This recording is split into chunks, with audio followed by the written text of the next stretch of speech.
还有我们全国主席、全国主政秘书、全国宣传秘书、国州议员也面对种种的风险、法律的风险。在这边，我相信所有的党员的代表们要强调，我们一定会为他们伸冤，我们会跟他们站在一起，一定会理直气壮捍卫大家的权利。Over the past year, DAP has taken the lead in many issues afflicting Malaysia and has successfully campaigned for actions to be taken. Our parliamentary leader, Saudara Lim Guan Eng's persistence and effort in pressuring the government to reveal the truth on the 5.5 billion pork clam free trade zone scandal has resulted in an audit report by PricewaterhouseCoopers, an extensive public accounts committee investigation, and several parties charged for abuse of power and falsifying documents. But this is not enough, because there are more important personalities to be charged. Amongst them, ministers and deputy ministers have been named. So as long as you charge ikan bilis, the people will not believe that you have gone to the root of the problem. DAP has also launched our anti-ISA campaign, which successfully pressured the government into releasing our comrades Saudara N. Monharan and Saudara V. Ganabatirao, draft leaders as well as other ISA detainees. Let us applaud the courage of Saudara Monharan and Ganabatirao, who are back with us from detention. Ganapati,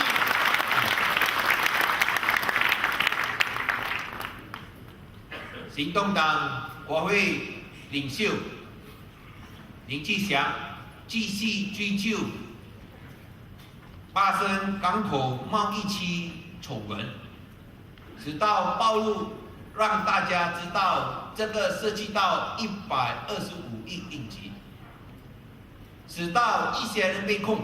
但是我们认为还有更大条的还没有中，希望不要只是看到将以载重，不然的话，我们认为这个只是治标不治本啊。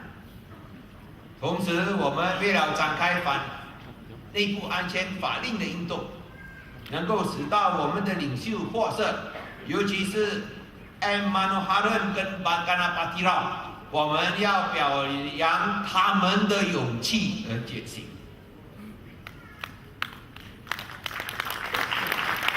The party has been at the forefront in providing constructive proposals to resolve long outstanding national issues. In early 2009, we have submitted an in-depth, cost-effective proposal to buy back toll concessionaires, which have been making excessive profits. We have also launched our alternative budget for 2010, which sought to revitalize and transform Malaysia's economic foundation and revive our economic growth and fulfill our potential. We believe that focusing on the knowledge-intensive and high-tech industry is the basis of a successful transformation into a high-income economy. By 2020, with a per capita income of $15,000 as compared to the present $7,000. The two key areas are economic efficiency with open tenders and a merit needs-based education system to encourage excellence with emphasis on science and technology so as to train, retain and attract new talents. There is a dire need to stop the brain drain in our neighboring countries. For instance, the top students in Singapore for the last 2 years are not Singaporeans, but Malaysians. This is a waste for Malaysia. Now, without our best talent, Malaysia is doomed to fail. While with our best talent returning home, we have a chance of success. 如果我们要改造转型，把马来西亚成为一个高入息经济，我们必须要重财细财，我们必须要重视人才，我们不能够让人才外流，不然的话，所剩下来全部是木材。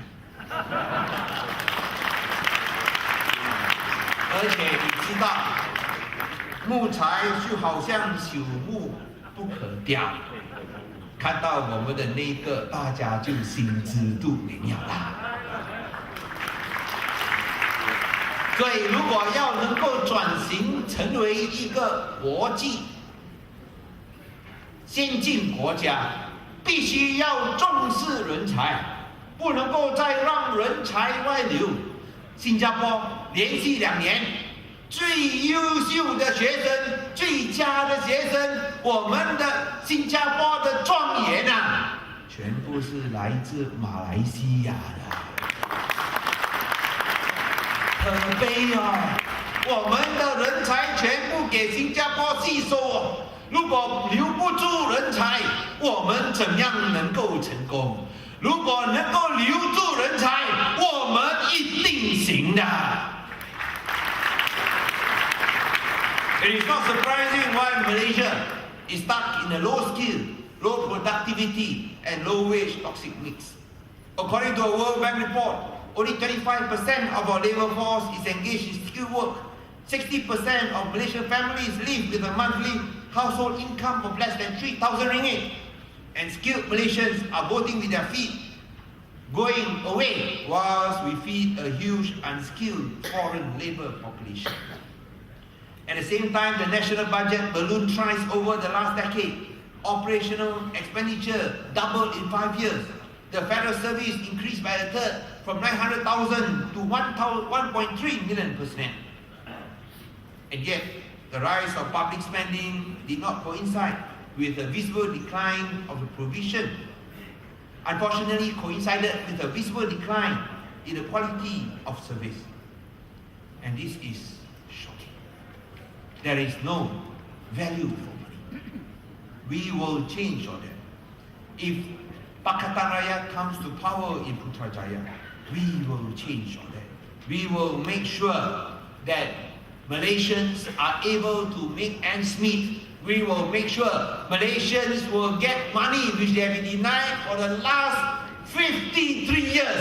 They will get money like what the citizens in Pakatan Raya states in Penang, Selangor and Perak got money from the Pakatan Raya state government.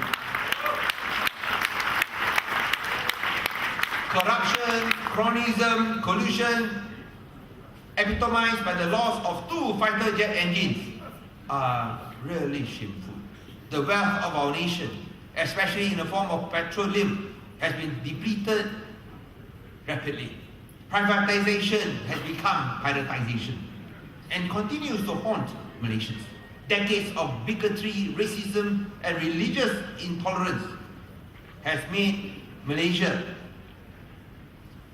raised huge question marks for Malaysia's image as an international model for multi-ethnic, multicultural and multi-religious coexistence.